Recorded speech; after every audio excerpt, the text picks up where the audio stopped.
policy of recover the loot is simply primary. I mean, the first objective is to get the money. Because this country, as we know, has lost so much money through some of these decisions that public officials, some political, some civil, have made in this country. The primary objective of the ORA is to recover the money. We are open, and we cannot be tired of saying that we are open for anyone who, any of the accused persons or suspects in the other cases who think that they have the money and could return the money. We will be happy to have these monies to be used to solve some of the problems that we have in this country. Healthcare problems, transportation problems, salary problems, so many other problems that we have, sanitation problems.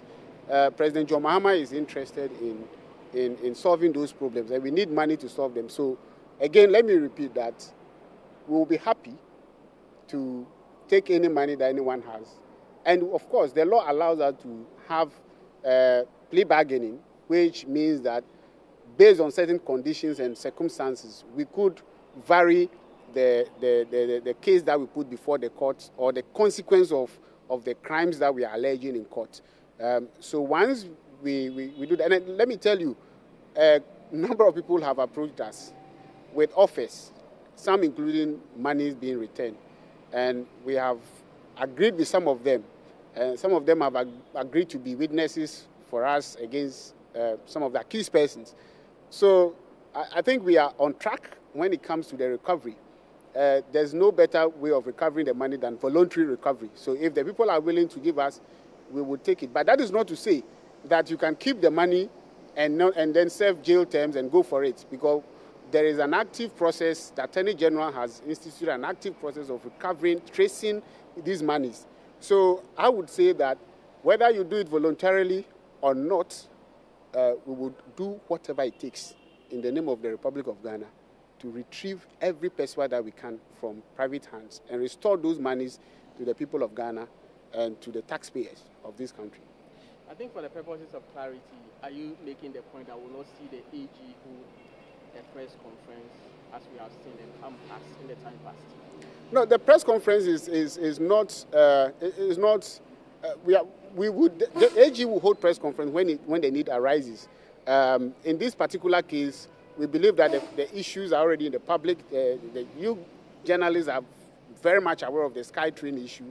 It was first raised in the Auditor General's report, so I don't think anyone is in a doubt as to the facts of this case. So there may not be any press conference on this. But where there's a new case which will require thorough briefing, we believe that the people of this country are entitled to know every bit of what we are doing with the power they have given us. So we'll hold press conference when the need arises. Thank you so much. Thank you very much.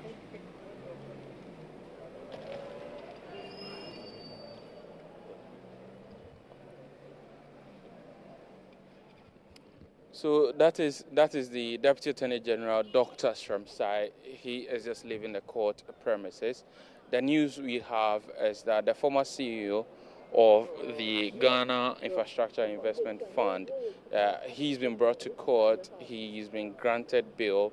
He's been charged together with the former board of the Ghana Infrastructure Investment Fund, Professor Christopher Akumfi, with 6 counts of woefully causing financial loss to the state, as well as dissipation of public funds, as well as conspiracy to commit crime, to which woefully causing financial loss to the state, as well as dissipation of public funds. Now, this is in relation to some $2 million that was transferred into the account of a company registered in the Seychelles for the purpose of constructing a SkyTrain. You would recall that former President Nana Addo Dankwa Akufo-Addo had promised, and the government had promised, the construction of SkyTrain. So as part of processes of constructing that SkyTrain, the Ghana Infrastructure Investment Fund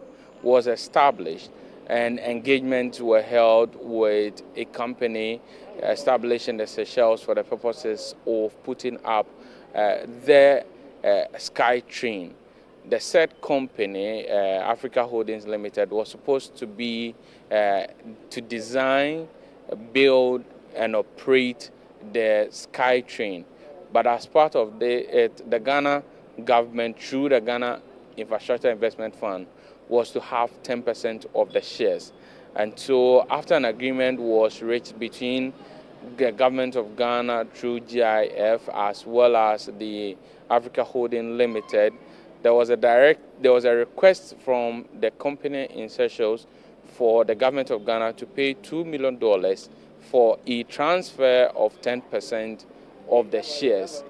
The money, we are told, was transferred from the Ghana Infrastructure Investment Fund account to the account of the Africa Holding Limited, and that $2 million was supposed to be for the purposes of buying the 10% shares. But what we are told by prosecutors is that the transfer of the money did not receive any board approval, neither was there any due diligence that was done by the board and the accused persons.